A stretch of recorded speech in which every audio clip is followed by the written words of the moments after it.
Digo, ya nada más recapitulando rápidamente, pues en qué se parecen una tormenta eléctrica y el cuerpo humano, pues en que ambos producen electricidad. De la manera como lo hacen es exactamente el mismo principio físico-químico, pues tiene que haber un intercambio de polaridad entre los elementos involucrados. En este caso, en nuestro cuerpo, pregunta capciosa, y si los, bueno, más bien creo que muy general sabemos lo que es más, pregunta para quien me la pueda contestar, que yo sé que ya todos en teoría sí deberían. ¿Qué es un ión? Si no, ahorita seleccionamos a alguien. Un Un, átomo con cargas diferenciadas. Ok, escuché un poquitín entrecortado ruido de fondo, pero sí alcancé a percibir que se mencionó que es un átomo y qué más. Con cargas diferenciadas. Excelente, bueno, así en términos basales, sencillitos, estoy total y completamente de acuerdo. Nada más que un ión, ok, vámonos ahora, acuérdense del Kinder sorpresa, ión, si se parte, hay dos.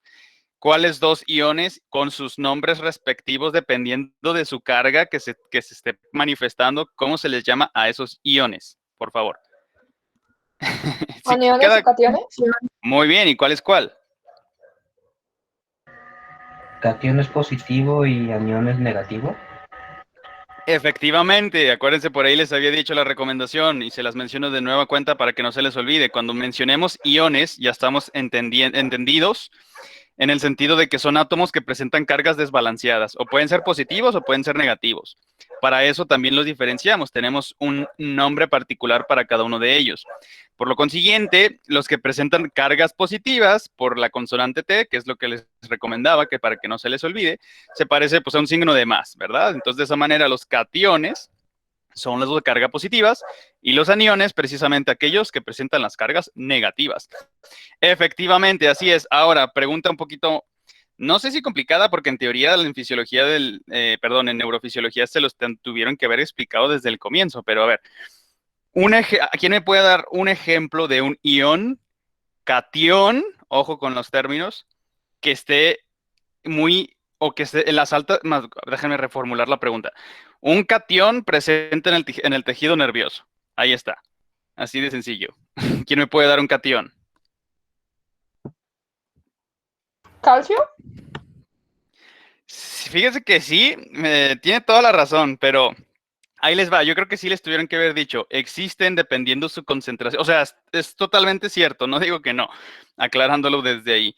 Sí, el ión, el catión, en este caso calcio, claro que se encuentra presente, tiene que estarlo en nuestro tejido nervioso, pero hay otros dos que lo conforman tres en su totalidad. Y el que usted mencionó, el calcio, que claro que sí está allí, pero es el que se encuentra en menor proporción. Ahora, Sodio y potasio. efectivamente, y de los tres, ¿es usted Citlali, verdad? Sí. Ok, Citlali, de los tres, ¿cuál es el que se encuentra en mayor abundancia? Y le di una pista, el calcio es el que se encuentra en menor, así que tiene 50% de probabilidad de acertar o adivinar. Sodio. Efectivamente, tiene toda y absolutamente la razón. Para que no se nos olvide, fíjense, por eso cuando nosotros consumimos sal, la sal que le da el sabor a las comidas que preparamos, la sal de mesa, el cloruro de sodio, atención con esto, que es importantísimo, por eso es tan imprescindible el consumo de este halógeno, de esta sal. Entonces, al momento de que nosotros ingerimos el cloruro de sodio, como este tiene un enlace iónico, ojo, ión, ¿por qué? Porque simple y sencillamente se adhieren por la diferencia de cargas.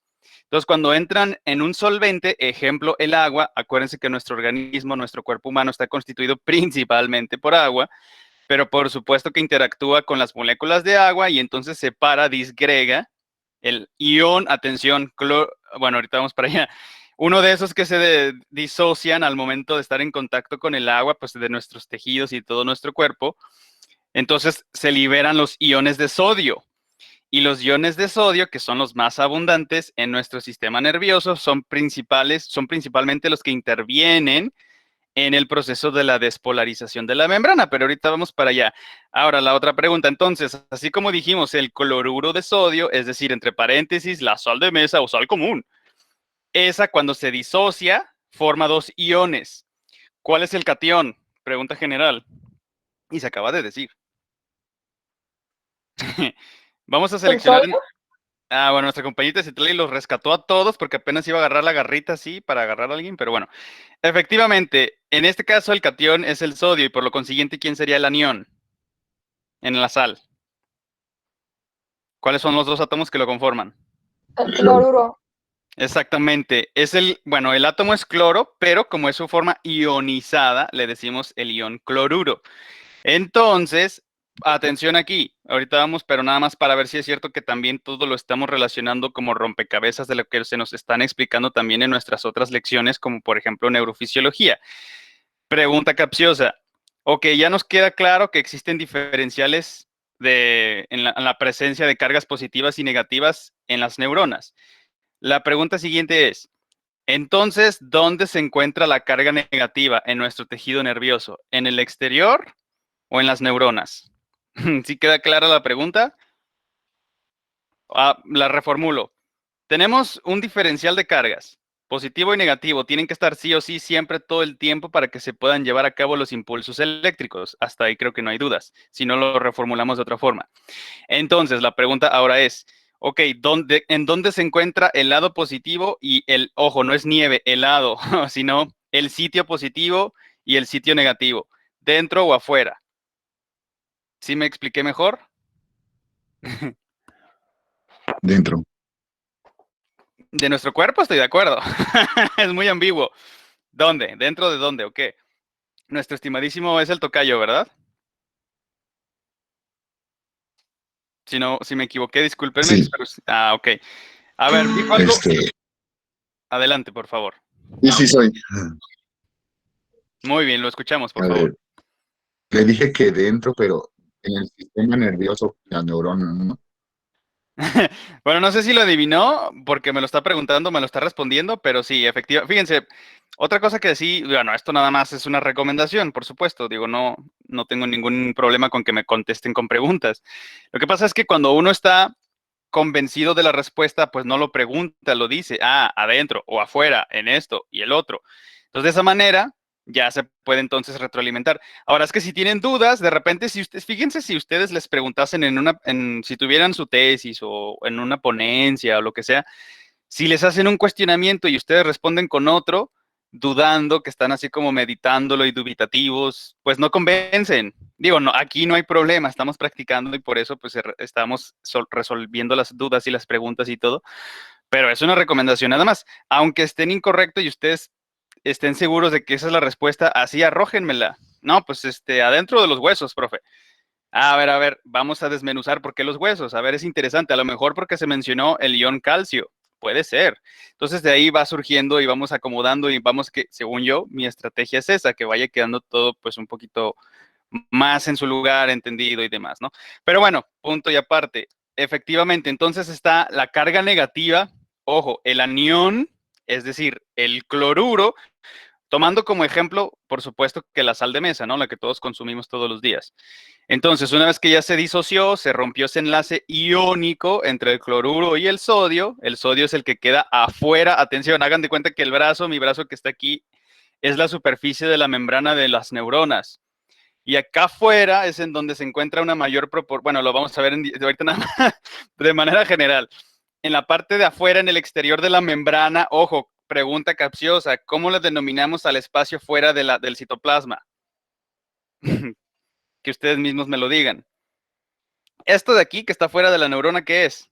¿Qué tipo de espacio sería? Bueno, les voy a dar una pista. Acá adentro, ¿cómo dijimos que se le iba a llamar dentro de la membrana todo este espacio de la célula?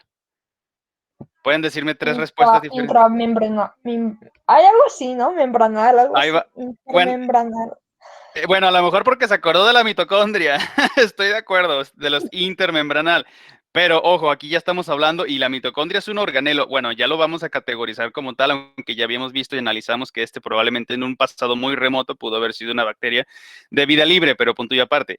Si quieren, regresemos después a lo de las mitocondrias, pero para que quede claro lo de dónde está la polaridad positiva y negativa en nuestro tejido nervioso.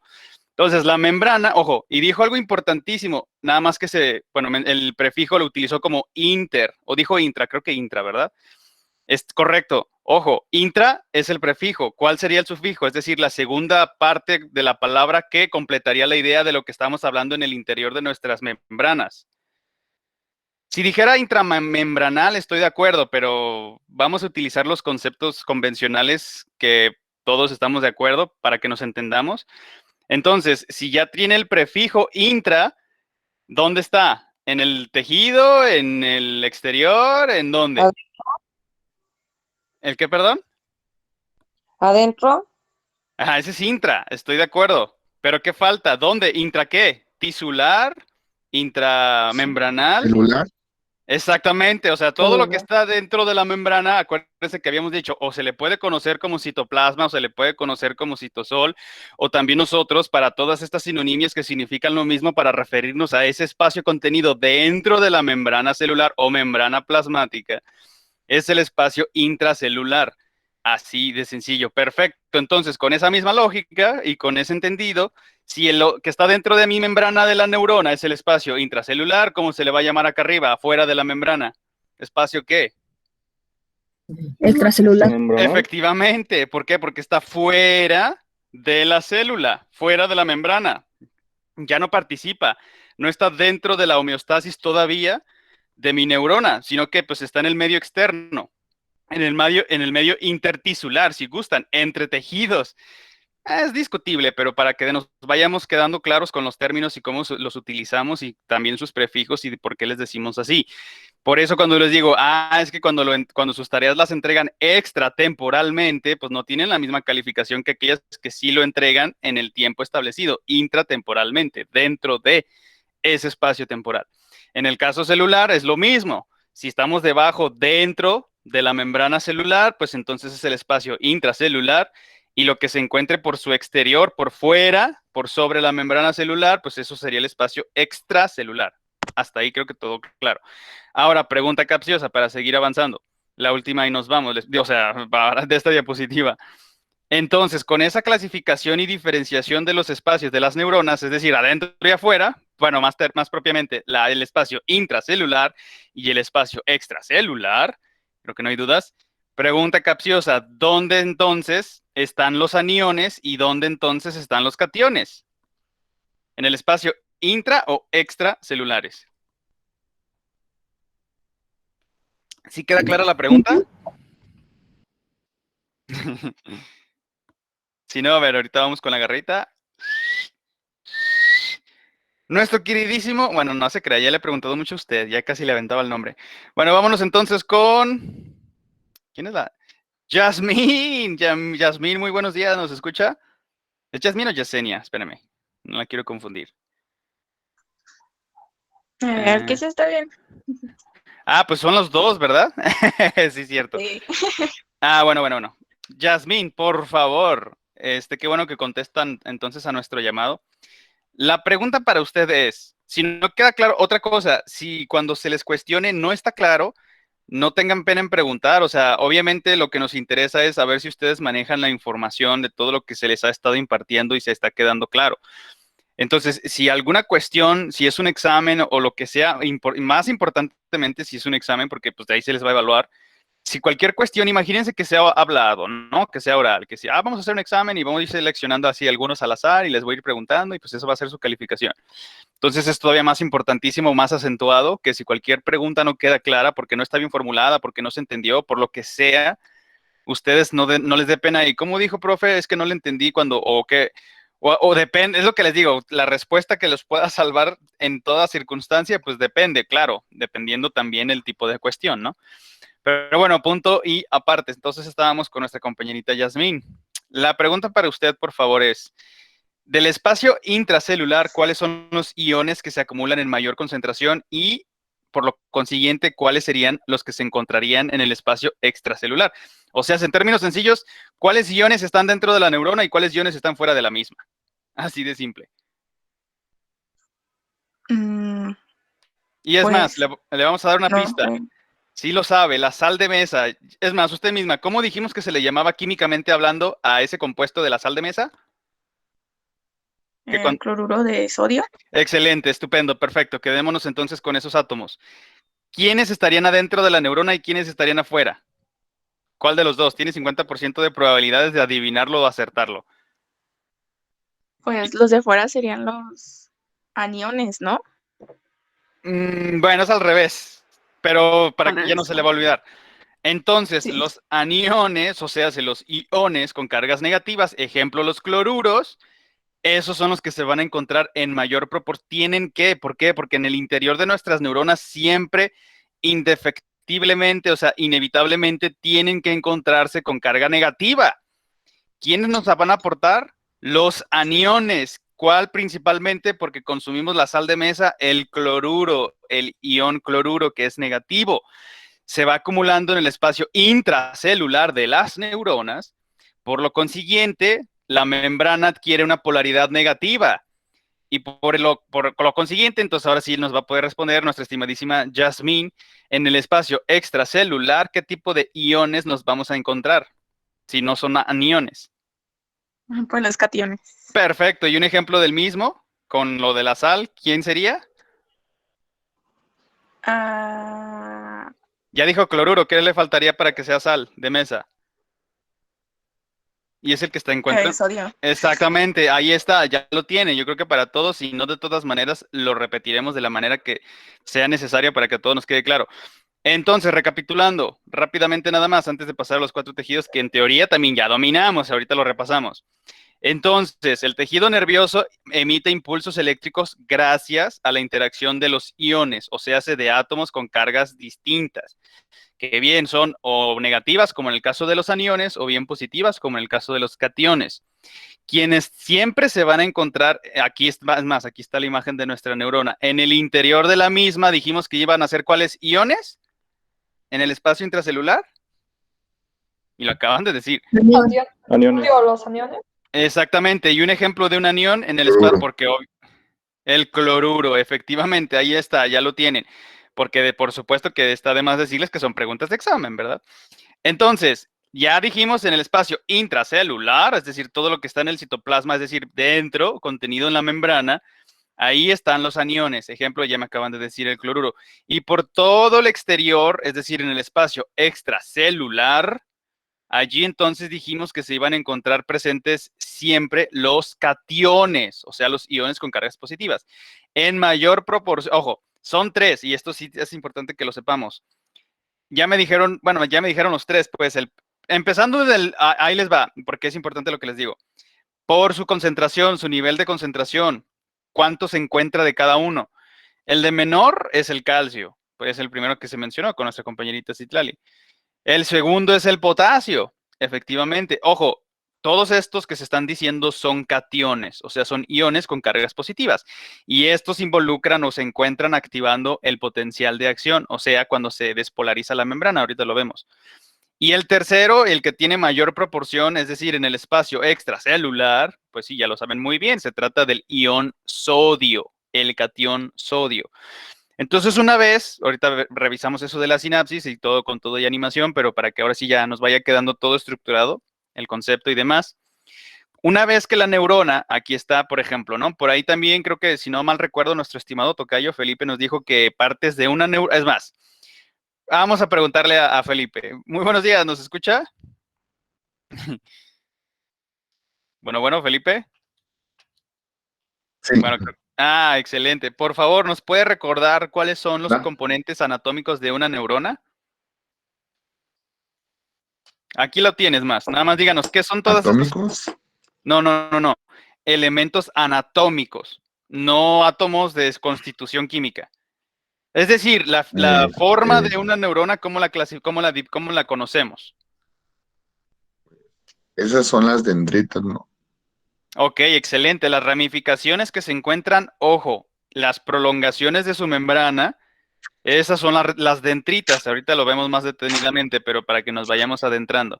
Ok, va una. ¿Qué más tiene? ¿Nada más tiene dendritas una neurona? No, cuerpo o soma. Excelente, muy bien. Y finalmente el más importante, bueno, no el más importante, pero sí uno característico de una neurona que solamente lo va a presentar ese tipo de tejido. ¿Qué cosa? Que tiene esa es más, esto de aquí, como este puente de su citoplasma, perdón, de su membrana, pues sí, citoplasma y membranas, se prolonga. ¿Qué es esto? Soma. La acción. Ya, se me olvidó. Efectivamente, se lo acaban de responder, lo ayudaron. Y a ver, les cae muy bien. Estoy agradecido.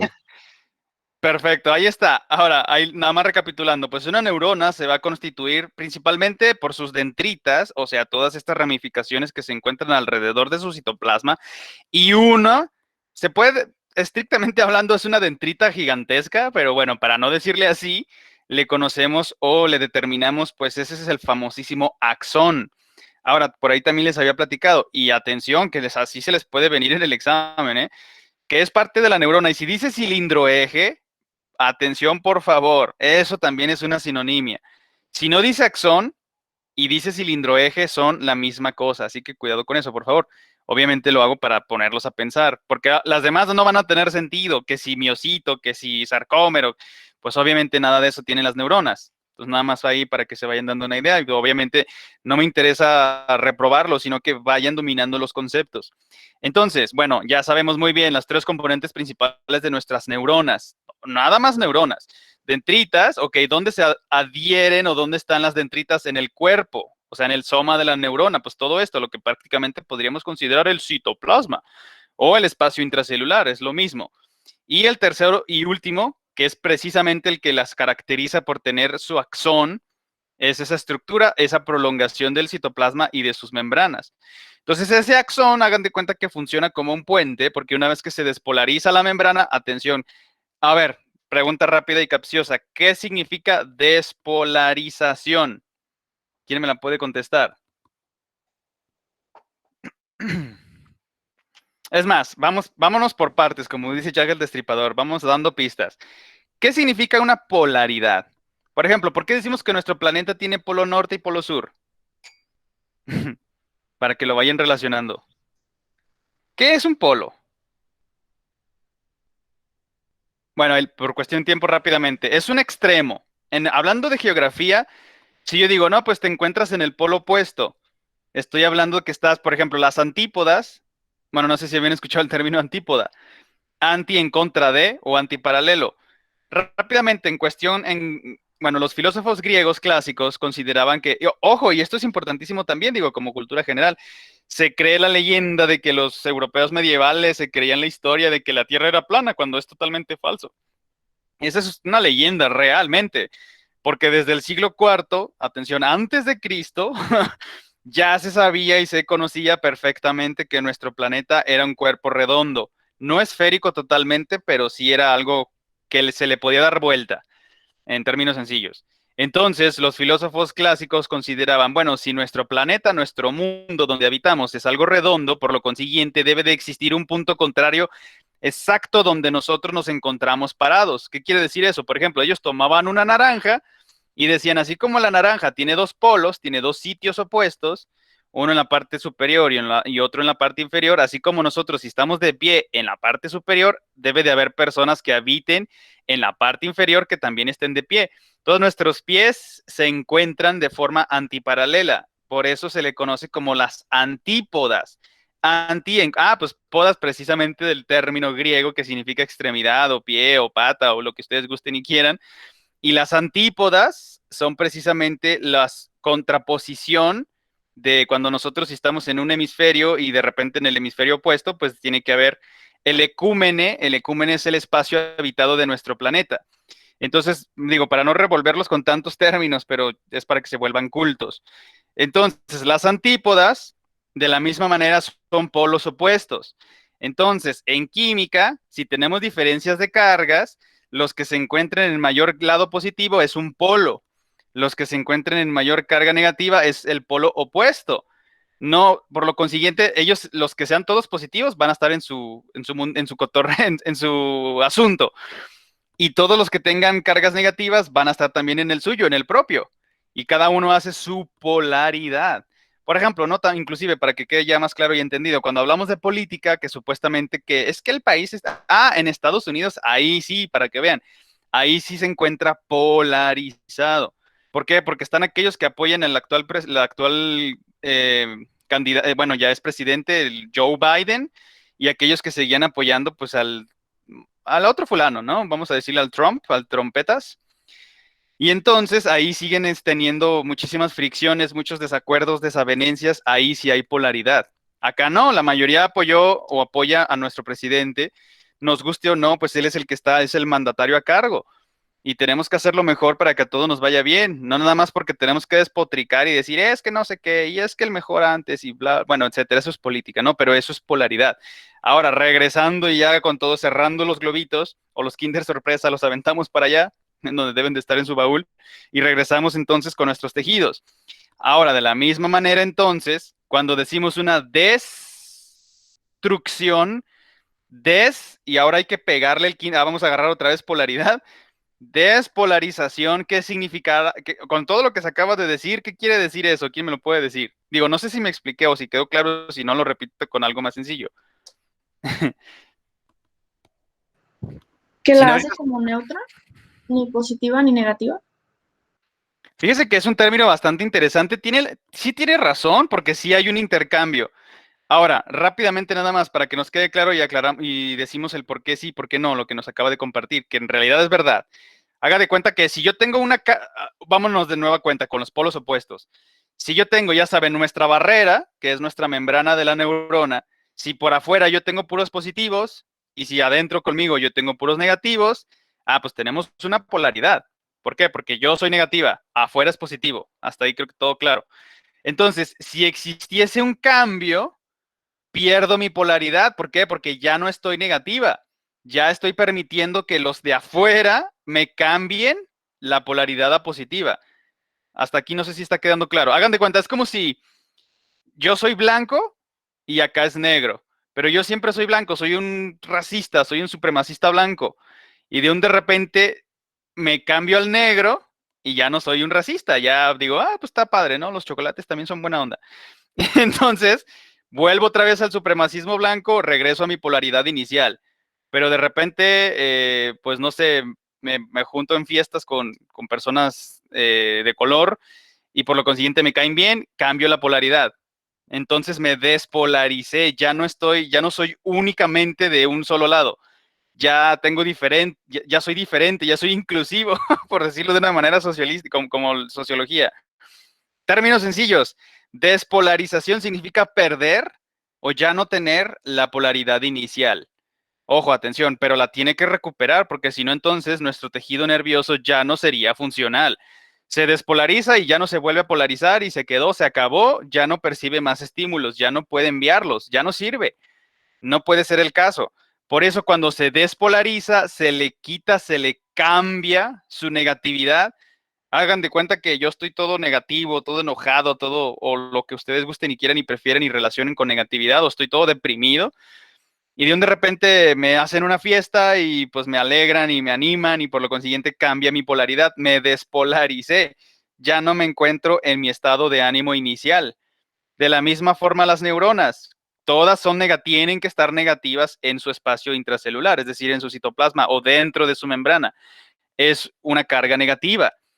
Pero cuando ocurre la despolarización, entonces eso cambia. Ya no soy negativa, me cambian los cationes, se meten hacia mi citoplasma y entonces pierdo la negatividad y eso me despolariza el espacio intracelular. Entonces, una vez que sucede eso, es a lo que le llamamos o lo denominamos como el potencial de acción. Ya hasta están intercambiando los iones, los de adentro y los de afuera, y se están haciendo ahí una fiesta, ya toda triste y melancólica nuestra neurona, la animan, le dan pura positividad, esta cambia su estado de ánimo y se despolariza y por lo consiguiente emite el impulso a lo largo de su axón hasta el axón terminal y de esa manera empieza de nueva cuenta otro impulso hacia otra neurona que se encuentra adyacente o vecina o en conjunto o ahí juntito. Pero entonces, para resumidas cuentas, la despolarización significa perder la negatividad, o hablando de neuronas, o en lo que sea, pues pierdes polaridad. ¿Por qué? Porque ya te están cambiando de alguna manera. Por lo tanto, la despolarización, digo, porque si bien en su examen ya nos queda, bueno, según no, por eso es importante que pregunten, ¿no? Profe, es que, a ver, ¿cómo que se despolariza? Entendí que cambia de lado. Pues sí, es exactamente eso. Si yo soy negativo y me cambian a positivo, me despolaricé. Pero no puedo mantenerme siempre positivo. Tengo que regresar a mi estado inicial. Bueno, en el caso de una neurona, claro, digo, si todos somos felices, mejor. Quédense polarizados con la felicidad. Pero bueno, hablando de nuestro tejido nervioso, tienen que estar funcionales y la forma de hacer eso es mantenerse todo el tiempo en estado negativo. O sea, bueno, carga negativa para que no se escuche de que estén tristes o no, porque, ojo, sus pensamientos también influyen en sus tejidos, pero platicaremos en su momento. El caso es, yo creo que ya no hay dudas, si no, pues por favor señálenlo. La polarización es, las neuronas todas son negativas, bueno, carga negativa, o si para que no se les olvide, todas andan de mal humor, todas andan ahí muy enojadas, están negativas. Pero cuando las estimulan, cuando hay fiesta, pues se despolarizan, permiten que entre la positividad y siguen emitiendo su vibra a todas las neuronas circundantes. Entonces, de esa manera se despolarizan las neuronas y permiten que se desarrolle el fenómeno del potencial de acción. No sé si me expliqué, digo, ahorita lo vemos con esquemas, pero creo que vamos bien, ¿no? Vamos entendiendo todo. Ahora, ¿se acuerdan que habíamos platicado que no siempre nuestra configuración neural había sido o es de la forma que la vemos actualmente, sino que, claro que han existido pasos evolutivos? Diles, hola, Belle. Se enojó porque está viendo el cerebelo ahí. Vete pues. Ahora, ya con lo que estuvimos revisando la última vez con nuestro cuadro histológico comparativo, a ver, aquí lo que estamos apreciando es el cerebro reptiliano. Ahora, espero, si no, bueno, aquí lo explicamos así brevemente en su curso también de neurofisiología. No sé si ya les explicaron cómo se divide nuestro encéfalo. Ya, ok, si me dicen cerebro, esa es una de las tres principales. Les doy pistas. Tenemos que mencionar tres estructuras que conforman nuestro encéfalo. ¿Cuáles son? ¿Alguien me lo puede contestar? Aquí ya les estoy dando O sea, una. el encéfalo, el bulbo raquídeo, el tronco encefálico ay, Cerebelo. cerebelo. Bueno, todas esas cosas que me acaban de decir es cierto, no digo que no. Son componentes principales de lo que le denominamos encéfalo, pero ahí les va. El encéfalo, para facilitarnos también su estudio, sobre todo, atención aquí. Ya sabemos, encéfalo, como tanto a nuestra queridísima Joe Septio le gusta romper piñatas, ¡pum! Se rompe el Kinder sorpresa y salen 3 piezas. Ojo, encéfalo. Acuérdense que les había dicho, ¿no? Que bueno, con que nos acordemos que el cerebro es parte del encéfalo, pero aquí ya es una parte fundamental de las 3 que lo conforman. Ahorita para que quede un poquito más claro. Entonces rompe, ojo, estamos hablando del encéfalo. Bueno, se escucha muy drástico, ¿no? Agarren un cráneo que se parte en el piso, lo avientan para que se reviente y van a salir 3 componentes. Número 1, el que estamos viendo aquí. Ahora, por ahí dijeron algo importantísimo, bulbo raquídeo. Efectivamente, el bulbo raquídeo es la última parte, atención, si esto de acá arriba sería la parte apical, claro, bueno, es más, en esta figurita de morado, si esto es la parte apical, ¿cómo le llamamos a la parte inferior de esta de aquí? Donde se ubicaría el bulbo raquídeo, precisamente. ¿Parte qué? Izquierda, derecha, al centro. Nueva cuenta, si es superior o apical, ¿acá qué sería? Si está en la parte de Inferior. abajo. O caudal, efectivamente. Y ojo, caudal no se refiere a la cantidad de agua que está pasando por una superficie. No, caudal se refiere a la por cauda, de cola, o sea, anatómicamente hablando. Entonces, apical o superior o caudal e inferior. Entonces, para terminar de la explicación del bulbo raquídeo, esta estructura, sí, totalmente indiscutible, forma parte del tronco encefálico, de la parte más caudal o la parte más inferior. De hecho, es la zona limítrofe donde comienza o termina, como se le quiera ver. Bueno, si vamos de lo apical a la caudal, donde termina el encéfalo. Porque pregunta general, ¿qué sigue del bulbo raquídeo hacia la parte inferior? ¿Cómo se le llama a esa parte que también es sistema nervioso central? O sea, lo que le va a... Exactamente. Ojo, bueno, aquí nada más es una representación muy sencilla, pero esto sería el bulbo raquídeo. Ya estamos hablando del encéfalo. ¿De qué parte de sus 3 principales? El tronco encefálico. Entonces, del bulbo raquídeo a la parte inferior o hacia la zona caudal, eso es a lo que comienza ya la médula espinal. ¿Se le conectan qué tipo de nervios? ¿Cómo se les llaman a esos nervios? Que son 31. ¿Se acuerdan? Inclusive en su tarea lo revisamos. ¿Raquídeos? Efectivamente, a esos son a los que les conocemos como los nervios raquídeos. Y los que se encuentran entonces en el encéfalo, que son 12 pares, ¿cómo les llamamos a esos? Si no están en la médula Pares espinal. craneales. Efectivamente, ¿por qué? Porque se encuentran contenidos protegidos de nuestro sistema esquelético axial, es decir, más particularmente por nuestro cráneo. Ahora, rápidamente entonces, ya dijimos, bueno, si rompemos la piñata en forma de calaverita, nos van a salir 3 dulces. Uno de ellos es este que estamos viendo aquí. Ojo, por eso decíamos, por ahí mencionaron cerebelo también. Esto que se ve aquí, esto, ojo, no es un hueso, no es una pelvis, por si se lo habían imaginado, ni tampoco es un diente de león de esas florecitas que se las lleva el viento, las semillitas. En realidad es una representación, esto sería el tronco encefálico y lo que tiene en la parte posterior, esto es el cerebelo. Este forma parte del tronco encefálico en su parte anterior, perdón, en su parte posterior o en la parte de atrás, para que quede claro. Entonces, ese es el primer dulce, es como una paletita, ¿por qué? Por el tronco y tiene aquí, ¿no? Como las paletitas de la rosa, pues hagan de cuenta más o menos así. El segundo caramelo golosina que nos va a aparecer de romper la piñata en forma de calaverita es el cerebro límbico. Atención, estas partes estructurales son básicas para que nos quede claro entonces qué es el encéfalo en su totalidad. Ahora, el segundo caramelo, después de que se rompió la piñatita, este también es el que conocemos como el cerebro mamífero. ¿Por qué? Porque tiene muchísima relación y es preponderante con las emociones. No sé si les explicaron o no, pero en neurología se los aseguro que, al menos en teoría, se las tienen que explicar lo que es el famosísimo circuito de Papez. Es decir, que cuando atraviesa por el fornix, que cuando llega a la amígdala, bueno, todos esos son núcleos. Atención, esto sí es importante que lo anoten, les recomiendo. Entre paréntesis, lo que le denominamos el cerebro mamífero o sinonimia, cerebro límbico. Estos son lo que en la literatura les vamos a encontrar y les conocen como los núcleos basales. Ojo y atención, porque a lo mejor se lo pueden encontrar. Yo no estoy de acuerdo con esa nomenclatura y se los explico por qué a continuación, pero también se los pueden encontrar como los ganglios basales. No estoy de acuerdo, pero bueno, estoy enterado que muchos así les dicen. Ahora, es un error.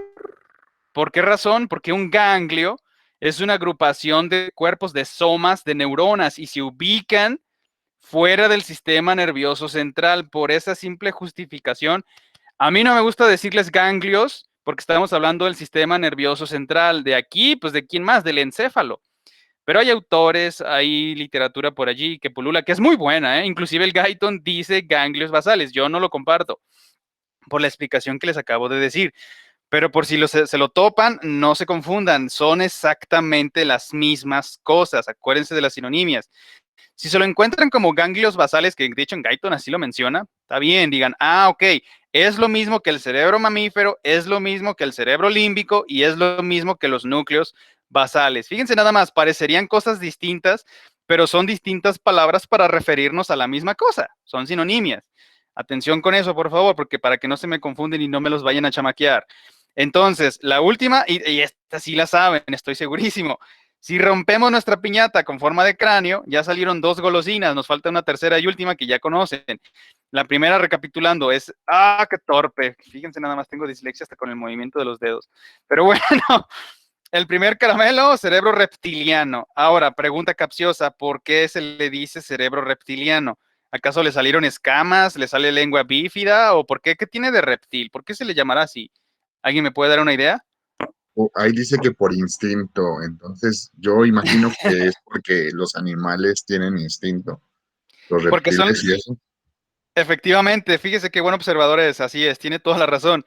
Los impulsos instintivos de supervivencia, por ejemplo, cuando uno tiene hambre, no lo piensas, simple y sencillamente buscas alimentarte. Claro, bueno, nosotros ya al tener nuestras regiones corticales y toda la complejidad que sabemos y entendemos muy bien presente en nuestro sistema nervioso, pero cuando no es tan desarrollada su capacidad cerebral, en este caso que nada más estemos hablando, por ejemplo, de los reptiles, ellos sí presentan un tronco encefálico y un cerebelo. Bueno, sí tienen sus estructuritas un poquito no desarrolladas como los primates, pero vamos a dejarlo sencillo. Entonces, lo que tienen más preponderantemente funcionando en su sistema nervioso es el tronco encefálico. ¿Por qué razón? Porque este responde a los estímulos, es instintivo. Si me da hambre, pues lo primero que busco es comida. ¿Para qué? Para satisfacer la necesidad del cuerpo.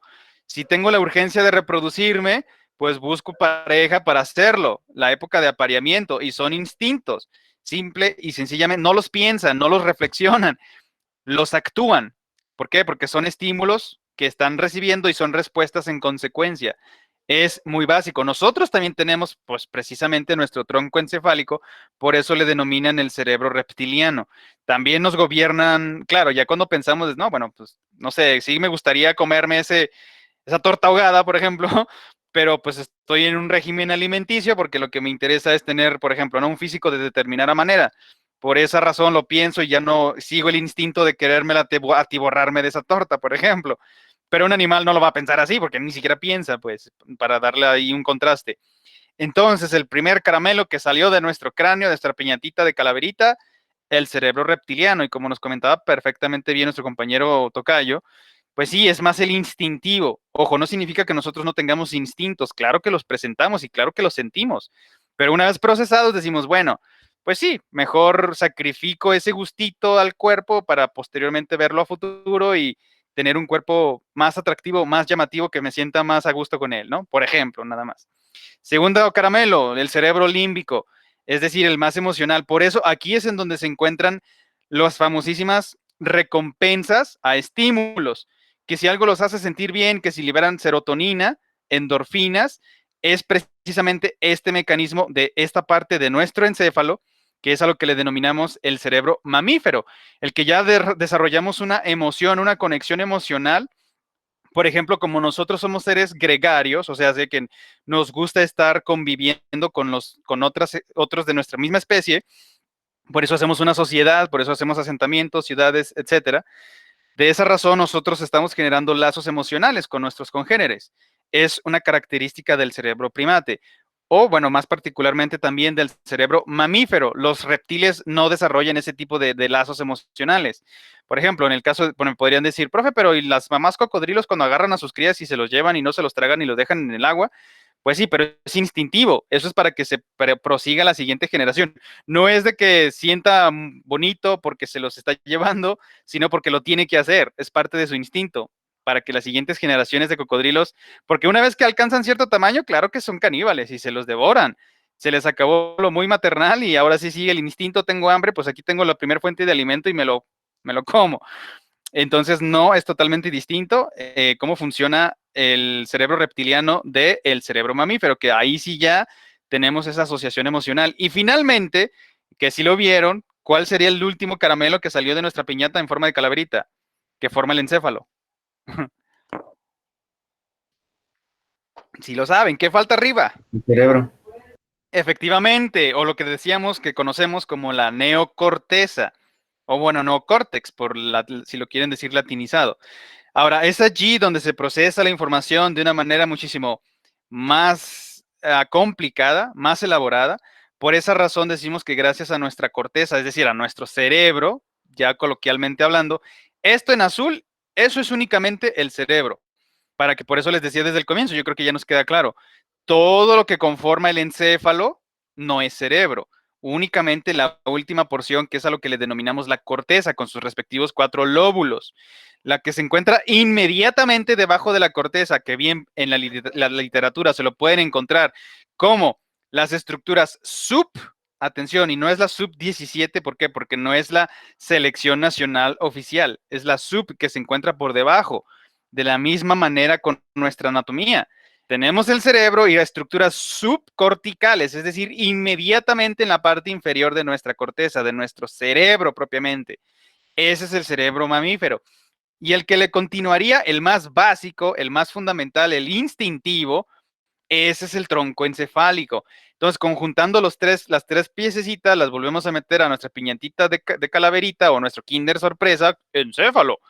Estos 3 cerebros, y lo digo con toda responsabilidad, porque en neuroanatomía o en neurología en general, acuérdense que les había dicho que inclusive la corteza y el hemisferio izquierdo y el hemisferio derecho se concibe que son 2 cerebros distintos por cómo se procesa la información de una manera tan abstracta.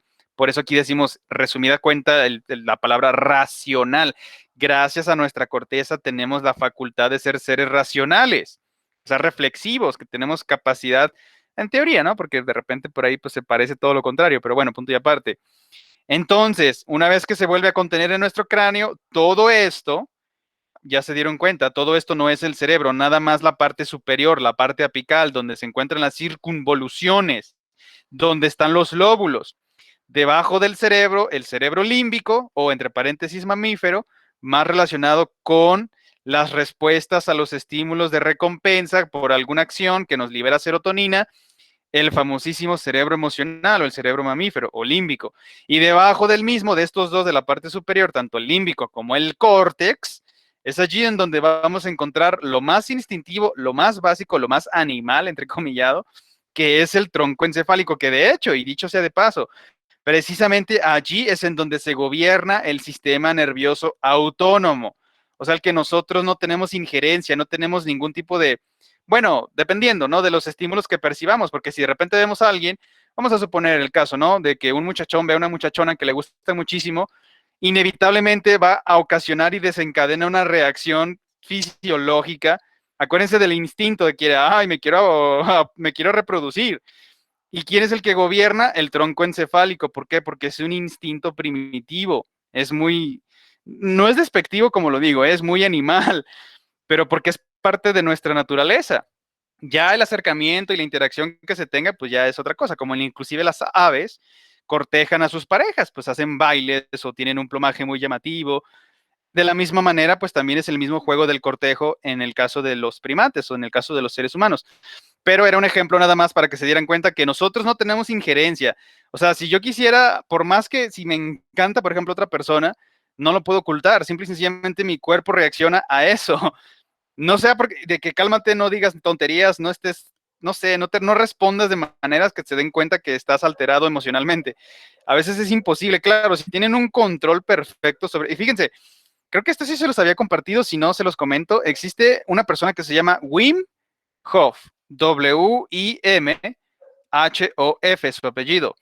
El famosísimo Wim Hof, o también lo encontrarán con el apelativo de The Iceman. El Iceman o el hombre de hielo, fíjense nada más que interesante, él sí tiene la facultad, o sea, si él puede, todos podemos, pero hay que entrenarnos, obviamente. Meditación, estar calmados, una buena alimentación, etcétera. Entonces, lo que esta persona hace, ahí se los digo, se lo repito de nueva cuenta, Wim Hof o The Iceman, fíjense nada más qué proeza se puede aventar. Puede andar en shorts corriendo en los iceberg y se puede meter a nadar durante 15 minutos o el tiempo que se le dé la gana y le plazca sin tener signos de hipotermia. O sea, esto es completamente, alguien diría, es que es imposible porque el calor se le va a disipar en el agua fría. Pues en teoría físico-químicamente hablando, así es como debería de pasar, pero a él, de alguna razón, él dice que y sí le creo, la verdad, porque las evidencias ahí las tiene. Él dice que sus pensamientos están influyendo sobre su cuerpo, es el poder de la mente sobre la materia, indudablemente. Ese es el epítome, ese es el axioma, ese es el verdadero y auténtico profeta que está profesando precisamente el poder de la mente sobre la materia. Entonces él se mete, le han hecho experimentos, inclusive fíjense, este también es interesantísimo. Le inyectaron una cepa de procariontes que eran totalmente, pues, nociva, es decir, que ocasionaba infección.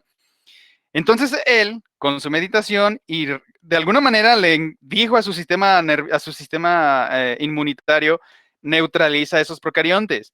Entonces todos sus leucocitos, todas sus células de defensa, sus macrófagos, se dirigieron a donde y esto es serio, es un experimento real y está documentado. Entonces, al momento de inyectarle esta cepa nociva, claro, tampoco no era mortal ni letal de que pudiera ponerle en riesgo su existencia, pero no obstante el experimento tiene su trascendencia. Al momento de que se lo inocularon en su organismo, Wim Hof tranquilamente con su respiración, indicándole a su cuerpo que tenía un procarionte que tenía que neutralizar, y en cuestión de unos cuantos minutos, efectivamente los procariontes habían sido neutralizados porque él así se los había comandado a su cuerpo. Fíjense nada más que interesante. Entonces, salvo ese caso y salvo que al menos nos enseñen a todo mundo todos los días, hay que, no sé, 15 minutos de meditación o lo que ustedes gusten, para controlar tanto nuestras emociones, nuestras respuestas fisiológicas, el ya no estar liberando cortisoles, por ejemplo, ¿no? Las hormonas, en este caso neurotransmisores del estrés, o por ejemplo adrenalina también, que si nos espantamos, nos asustamos de que por alguna razón regresar a su estado basal inicial con este tipo de meditación o de control sobre el cuerpo, porque Wim Hof, les insisto, si se pueden dar una vuelta, inclusive fíjense, hay un video, o tiene muchísimos, pero hay uno que él te guía, es una meditación guiada. Entonces él te va indicando las respiraciones, cuántas veces tienes que hacerlo por minuto. Dura como 15 minutos, se los comparto si gusta, de verdad vale la pena. Se los comparto en el Classroom. Y tiene muchas dinámicas, ¿no? De meditación. Pero bueno, punto y seguido, salvo ese caso muy particular, nosotros, los que no ejercemos ese tipo de práctica, pues bueno, desafortunadamente no tenemos un control tan fuerte de nuestro sistema nervioso autónomo porque es más instintivo, para que nos quedemos nada más con esa idea. Y el que es más racional, es decir, toda la corteza, nuestros lóbulos frontal, parietal, el occipital y parietal, son los que conforman a lo que le denominamos como nuestro cerebro. Entonces, ahora sí, ¿cómo dijimos que la última y nos vamos? ¿Cómo dijimos que se le llamaba al tipo de comunicación que ocurre únicamente en nuestro tejido nervioso, es decir, entre neuronas? ¿Química? Pues sí, pero está muy incompleto. Vamos a agarrar rápidamente la... ¿Sinapsis? Exactamente. La comunicación que se lleva a cabo entre las neuronas únicamente en este tejido, porque no hay nada más parecido, es a lo que le denominamos como la sinapsis. Efectivamente, que es un tipo de señalización celular. Por ahí me dijeron, comunicación química. Sí, estoy de acuerdo. Está mediado por sustancias químicas. Eso es indiscutible, estoy de acuerdo. No obstante, pues decir solamente sustancias químicas no es totalmente, no está completo, es errado, es ambiguo, porque puede ser cualquier cosa. Ahora, la pregunta era, atención, ¿cómo se le llama la comunicación que ocurre? Ya me la respondieron, claro está. Entre neuronas, pues la sinapsis. Ahora, ¿quién me puede definir qué es la sinapsis? Con lo que acabamos de recordar. ¿Qué es? ¿Qué tipo de comunicación? Es más, ahí le estoy dando pistas. Ok, es un tipo de señalización que se dan entre células. Perfecto. ¿Quién está involucrado? ¿Quién es el intermediario? ¿Qué es lo que ocurre? ¿Qué es lo que pasa? Aquí, por ejemplo, esto no es una copa, ni es una mantarraya, ni nada raro.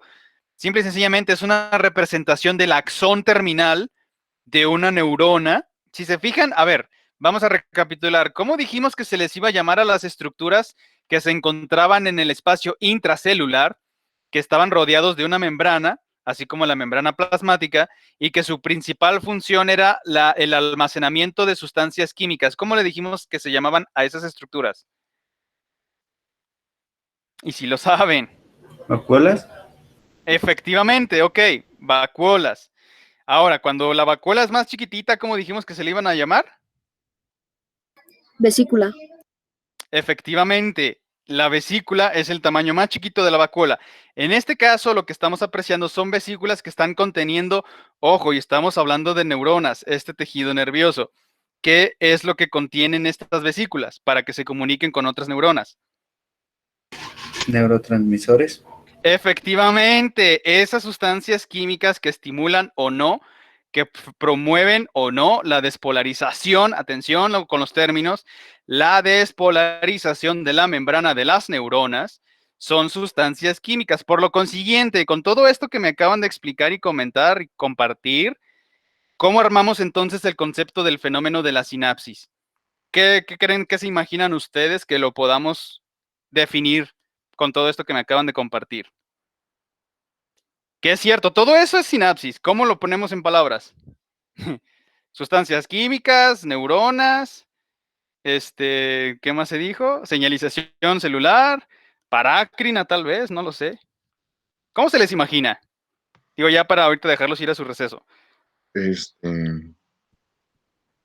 Bueno, yo lo formulé en mi cabeza que una sinapsis Ajá. es una comunicación neuronal que se da a través de señales eléctricas o químicas en el cerebro. Pues sí, tiene la razón, o sea, en el sentido de que tiene la idea general, al menos.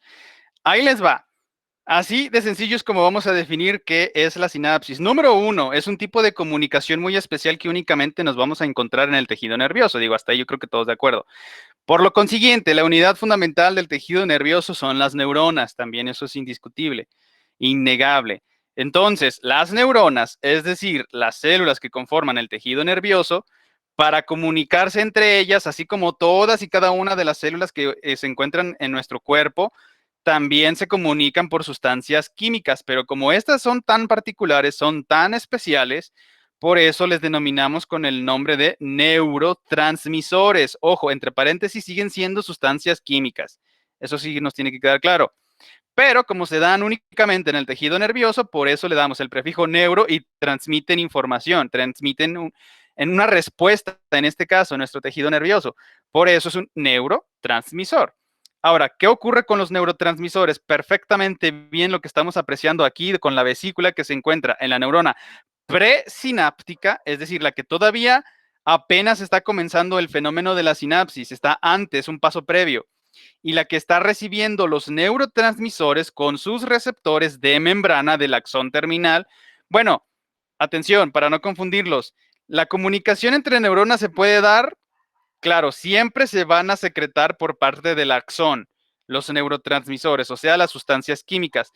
Pero el axón se puede conectar con cualquiera de las tres partes y de los componentes que se mencionaron al comienzo. O sea, si lo pensaron, ahí les va. Un axón puede conectarse con otro axón, a conexiones axón-axón o axónicas. Un axón se puede conectar con el cuerpo de otra neurona, conexión axosoma o axocuerpo, como le quieran comentar o decir, que es lo mismo. Y tercero, la más abundante, en eso estoy de acuerdo, las comunicaciones axón-dendrita. O sea, estas prolongaciones que vimos al comienzo en la imagen del tejido nervioso de los 4 fundamentales, esas dendritas, esas prolongaciones de nuestra membrana de las neuronas, son las que principalmente van a recibir los neurotransmisores emitidos por los axones terminales, es decir, la parte final del axón de una célula presináptica. Entonces, en términos sencillos y resumidas cuentas, ¿qué es la sinapsis? La comunicación que ocurre entre neuronas, o sea, la comunicación que ocurre en el tejido nervioso. Hasta ahí todos de acuerdo. Ok, ¿cómo ocurre esa comunicación? ¿Quiénes son los intermediarios? Las sustancias químicas a las cuales denominamos como neurotransmisores. Estas sustancias químicas, ahora, ergo, neurotransmisor, se expulsan al espacio que existe entre la célula, en este caso la neurona presináptica, o sea, la que está emitiendo, así como lo que vemos en nuestro esquema, la que está emitiendo las sustancias químicas y que son recibidas por la siguiente neurona consiguiente, o la que está a un ladito, o la adyacente. Ese espacio es al que le conocemos como el espacio sináptico. ¿Por qué? Porque se está desarrollando el fenómeno de la sinapsis. Así como en el caso de las mitocondrias, el espacio que existe entre las dos membranas, el espacio intermembranal, pues de la misma manera aquí es el espacio sináptico. ¿Por qué? Porque allí se está llevando a cabo el proceso de este tipo de comunicación muy particular de las neuronas. Por lo consiguiente, estos neurotransmisores son recibidos, son captados por la célula postsináptica. Atención con los prefijos. Sináptico sigue siendo el mismo sufijo, nada más presináptica, antes de que ocurra la sinapsis, y postsináptica, una vez que ya sucedió, ya se recibió, ya se entonces emitió una respuesta en consecuencia. Ojo, fíjense, con estas 4 oraciones estamos haciéndolo conciso, resumido, todo lo que significa la sinapsis. Términos sencillos, únicamente suceda en el tejido nervioso. Y me pueden decir, profe, ¿y qué pasa entonces con la placa motora, que con los miocitos? Sigue siendo tejido nervioso, eso no se puede refutar. Porque los músculos por sí mismos no van a estar produciendo sinapsis, por supuesto que no, son estimulados por las neuronas. Eso es importante tenerlo en cuenta. Entonces, sinapsis únicamente tejido nervioso. ¿Cómo sucede? Gracias a la activación, o más bien gracias al intermediario, o más bien gracias a la acción intermediaria de los neurotransmisores, que son estas sustancias químicas. Ahora, pregunta capciosa, ahora sí ya, era la última y nos vamos.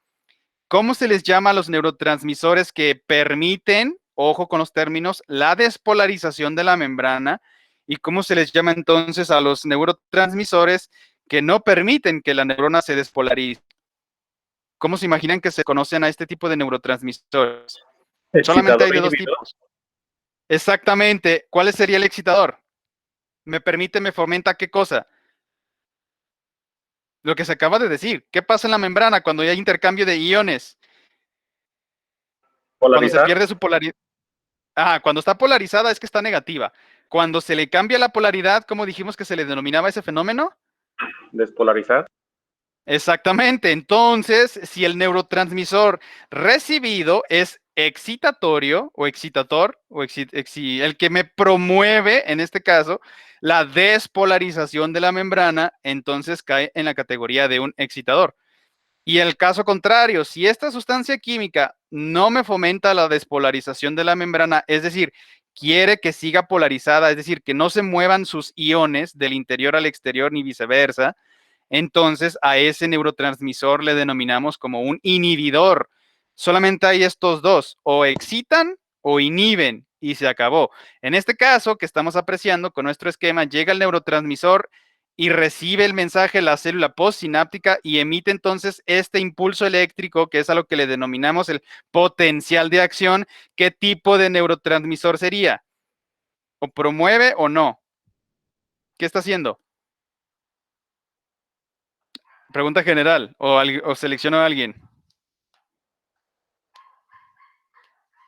¿No? Bueno, en este caso, en este ejemplo, con nuestro esquema, este neurotransmisor que está siendo emitido y recibido por la célula postsináptica es excitatorio.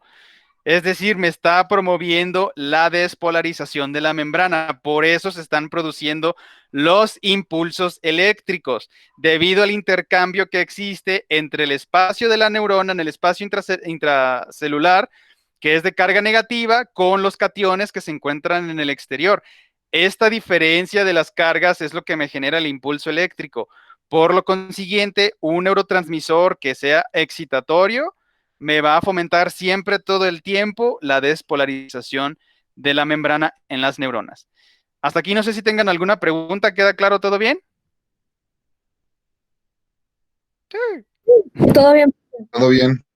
Va que va, perfecto, excelente. Pues me da muchísimo gusto. Entonces, si les parece, continuamos el día de mañana, miércoles tempranito a las 7, y yo me comunicaré entonces con coordinación y ya les daré la respuesta mañana para ver cuál fue el veredicto de toda la situación. Y ya solo me resta recordarles que muchísimas gracias a todos por su participación, por su asistencia y por su paciencia.